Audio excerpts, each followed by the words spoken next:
welcome to another episode of Everything Under the Sun, a weekly podcast answering all the most pressing questions children around the world have about life on Earth. My name is Molly, and today I have 3 questions. The first is from Millie. Here she is. Hi Molly, I'm Millie and I'm 8 years old. I used to live in England and now I live in Connecticut, America, and I love diving. I have a question for you. Why do flamingos stand on one leg? Thank you, bye! Thanks for your great question, Millie. Well, flamingos, as you all know, are brilliant looking pink birds. They're very sociable and often gather in flocks of hundreds or even millions of birds all together. You can usually see them feeding or sleeping in the water of lakes or lagoons, often standing only on one leg, just like Millie noticed. Can you stand on one leg? Well, I can, but not for too long. I'm going to try standing on one leg now as I'm talking and tell you when I get tired. Flamingos are very clever because they can stand on one leg for hours and hours. The funny thing is that no one has ever been able to work out why they stand on one leg. Here are 3 ideas the experts have come up with. The first is that it keeps them warm because if they have both feet in the water, then they could get chilly. The second idea is that maybe it helps them to sleep. That's right, flamingos can fall asleep when they're standing on one leg. Here the idea is that only one half of their body falls asleep. The other half keeps an eye out for anything dangerous. Flamingos aren't the only creatures that do this. Whales, for example, can also fall asleep with half of their brain and stay awake with the other half, which means that half their brain gets a rest and the other half keeps them swimming around the ocean and safe. How cool would that be if you could sleep with half your brain and do something else with the other half? The third idea is the most popular idea, and that is that for flamingos it just uses less energy to stand on one leg because of the shape of their body. When a flamingo stands on one leg, they use less muscle power than when they stand on 2. Right, I'm going to stand on both legs now. Oh, that feels better. It's easier for us humans to stand on 2 legs, but for flamingos, they get less tired standing on one leg than 2 and can even have a snooze when standing on just one leg. What idea do you think's most likely? They don't want to stand with both feet in the water because they get cold, they're resting half their body and sleeping, or it's easier to stand on one leg instead of 2. I'm going to go for the last one, which is the one most experts think is the answer too. That it's easier to stand on one leg instead of 2, but only if you're a flamingo.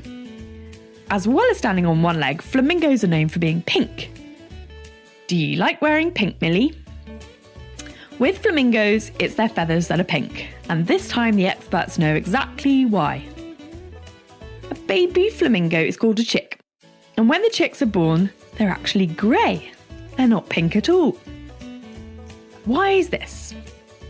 Well, when chicks are born, they can't feed on their own when they're very little. Their parents feed them using a liquid which they make in their tummies and then sick up into their mouths to feed into their chicks. What a funny way to feed. When the parents feed their babies with this liquid, the flamingo chicks start to turn pink. So why is this? Well, the reason there's such a pink thing going on is because flamingos love to eat foods containing something called carotenoid. If you think carotenoid sounds like carrot, then you'd be right. Carotenoid is what gives carrots their colour, and it's also what gives autumn leaves their colour too. Flamingos get this pigment called carotenoid from eating algae, which contains loads of it. They also get some from little shrimp and other crustaceans that feed on algae too. The more algae a flamingo eats, the darker pink its feathers will be. When parents feed food from their tummies to their chicks, they lose their pink colour. But once the chicks learn how to eat on their own, their parents get the pink colour back again as they begin to eat lots of algae and keep it all to themselves. Then they turn back to that special shade of flamingo pink. Next time you find yourself standing on one leg or putting on something pink, think of flamingos. I hope that answers your question, Millie. If you have a question you would like answered, don't forget to send it to me. I can be found at molly@everythingunderthesun.co.uk. Our next question comes from Diah. She's 9 years old and she lives in Bali, which is a beautiful tropical island in Indonesia. Have a listen to her question. It's in the language she speaks in Bali called Bahasa Indonesian. I'll translate it for you after you listen. Nama saya Diah, umur saya 9 tahun. Saya tinggal di Bali. Saya suka berenang. Pertanyaan saya, kenapa ada ombak di pantai? Thanks, Diah, for your brilliant question. Just a quick translate for anyone listening who doesn't speak Bahasa Indonesian.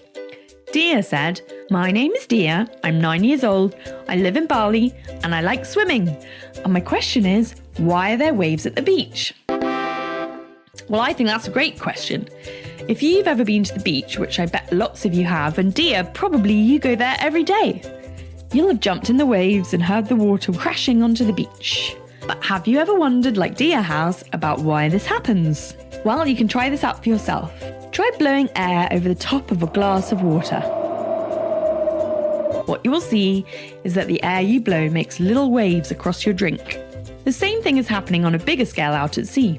When the wind blows over the water of the ocean, it makes waves. Why do these waves come crashing onto the beach?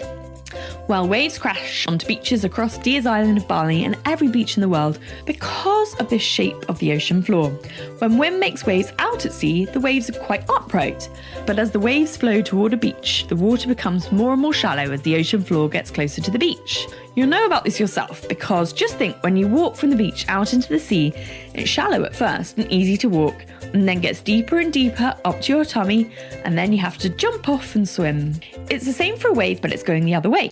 As the wave moves into a more shallow water, the bottom of the wave drags against the ocean floor and slows down. But the top part of that same wave doesn't touch the floor.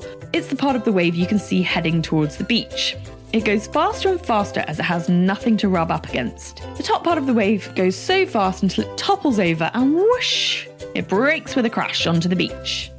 The crashing sound of the wave breaking is the sound of hundreds of little air bubbles in the wave popping as they hit the beach. I hope that answers your question, Diah. If you have a question you would like answered, don't forget to send it to me. I'd love to hear all your questions about anything you can think of.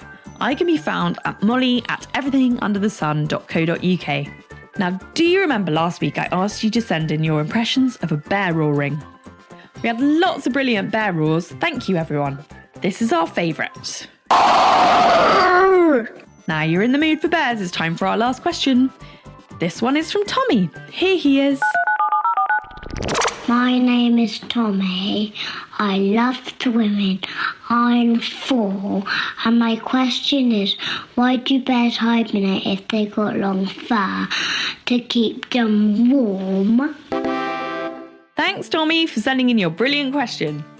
Well, like you said, bears have really thick fur to keep them warm, like a big thick coat. So if it was just about the temperature, they probably wouldn't need to go to sleep for the whole winter. But actually, the reason bears sleep in winter is because there's no food for them to eat. Bears like to eat all kinds of food. They eat insects, berries, nuts and sap. They eat meat and they eat fish.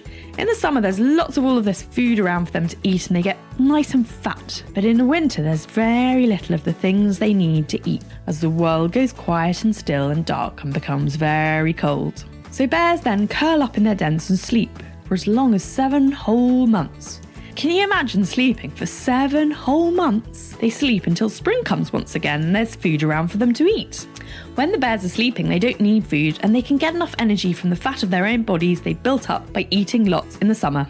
During the time bears are asleep, they don't eat, drink, pee or poo. In fact, they plug up their bottoms with a plug, like you use in the bath to stop the water from going out. This plug is called a tappen. They make the plugs themselves out of a mixture of poo, their own fur, and bits of soft plants they use to line their dens. They even lick their own feet and use bits of dry skin from their feet to make the plug. At the beginning of spring, the bears push this plug out of their bottoms near the entrance of their den. Spring is a wonderful time for bears. Often new bear cubs have been born during the winter while the bears were sleeping in their dens.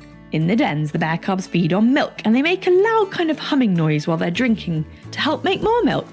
It sounds like this.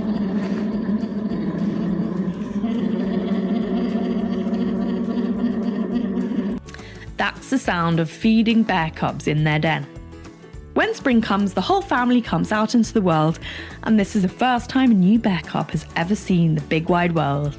They spend the spring and summer learning about life, playing in the sunshine and eating lots of food.